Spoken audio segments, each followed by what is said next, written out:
It's Sunday, and yes it is. So, today we all worship the sun. Yeah, I don't know, Wade Dowie, if that's supposed to be a pagan holiday or not. I just heard it was celebrated, and I don't know much about it. Kind of like Halloween or Christmas. But it is sunny. So, doesn't seem very depressing today, or days in general.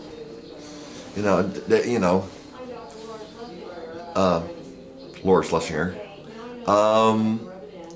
It doesn't seem very depressing, today. But I'd like to talk about Christian depression, the Christian depression, which to me is positive. But from everything I'm told, the depression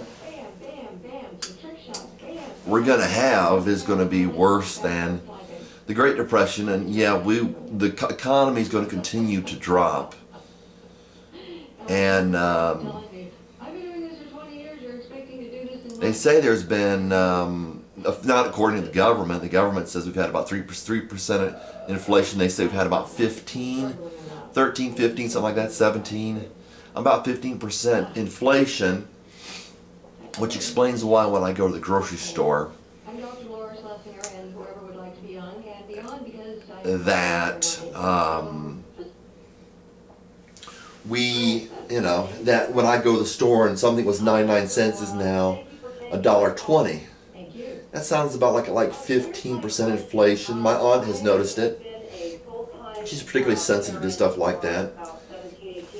So I wanted to talk about a Christian depression. There's going to be an economic depression, and there's going to be a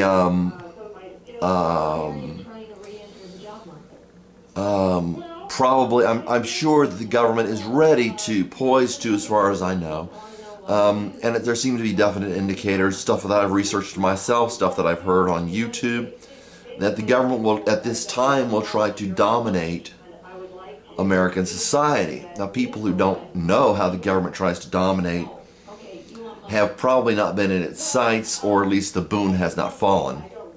But the government likes to dominate people. You can see it taking away our rights when they say, you must cut your grass. Well, that's not very freedom-loving. You must wear a seatbelt. That's not very freedom-loving. People say, well, it's the law.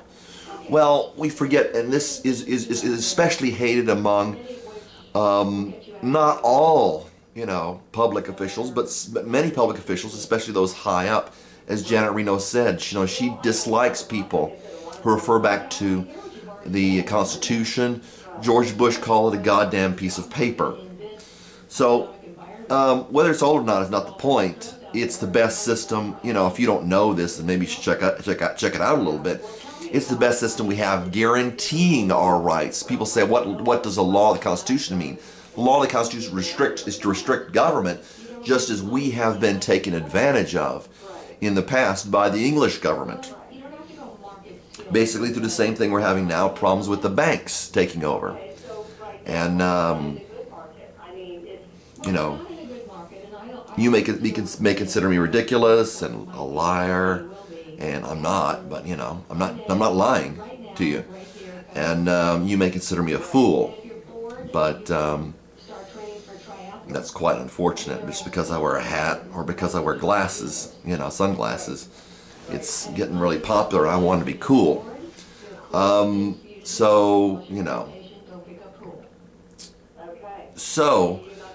We should expect, government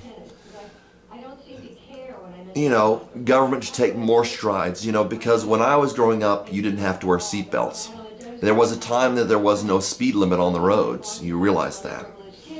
My grandfather drove through, and there may still not be in certain places. My grandfather rode with my father as he drove through western United States. I believe it was Arizona, Arizona or Utah or something like that, someplace state like that. And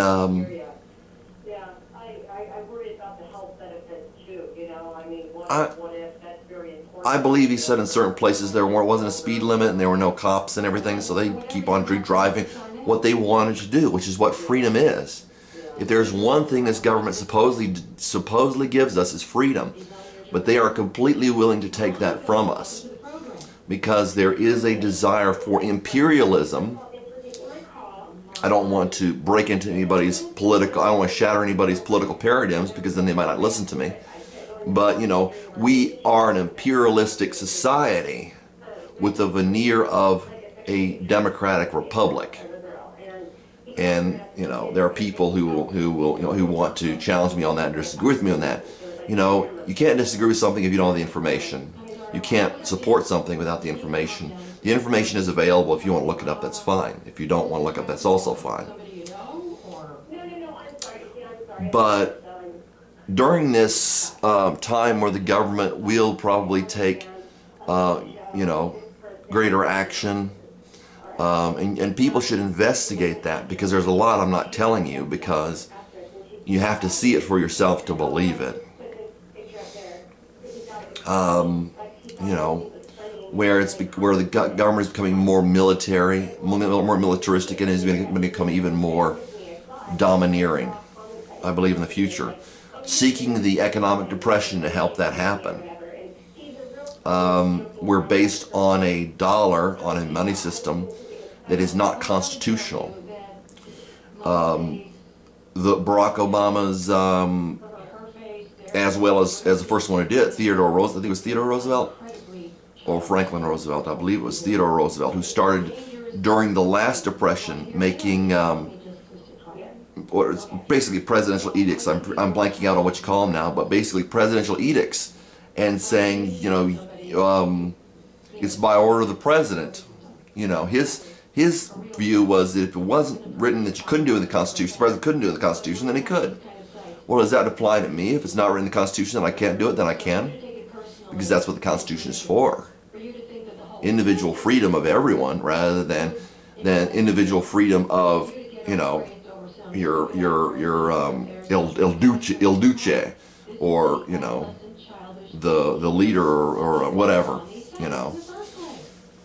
But it's when they start out having these presidential edicts, these presidential, I'm trying to think of the word, directives and stuff like that, where he says, well, this, you know, I have the right to do this, you know, type thing. So it's gotten to the point where our powers are being taken away.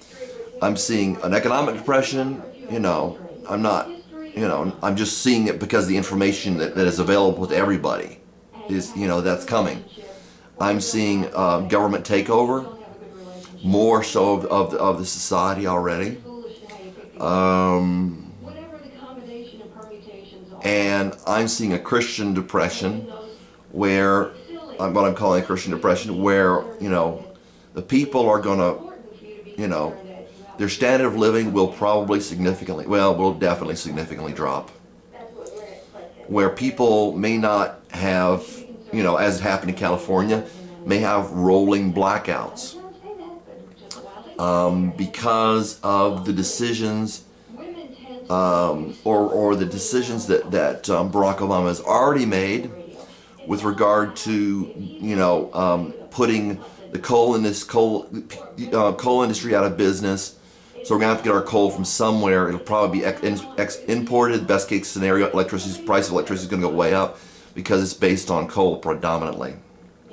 Over 50% of our electricity comes from coal. And we decide, well, we can't burn coal and all that stuff. We can't produce coal. So along the lines Barack Obama has been thinking, or at least stating, we may not have electricity to have computers or heat or air conditioning for perhaps a limited amount of time or a protracted amount of time. So I think this is positive, not in the sense that, you know, as the Bible says, discipline is not, you know, I've experienced discipline from God. Discipline is not pleasant at any time, but necessary, and it produces something good. So I'm hoping that this Christian depression will produce um, a more a less animalistic society, a more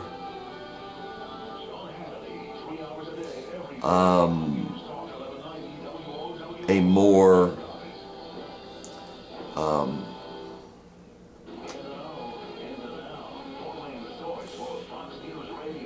I want to use the right word here. I'm just throwing out proper. A more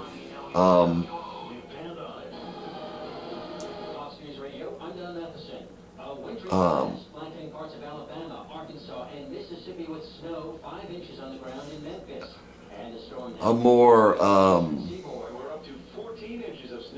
beneficent society, a more benevolent society, because you can see that how riches and wealth has made us undisciplined,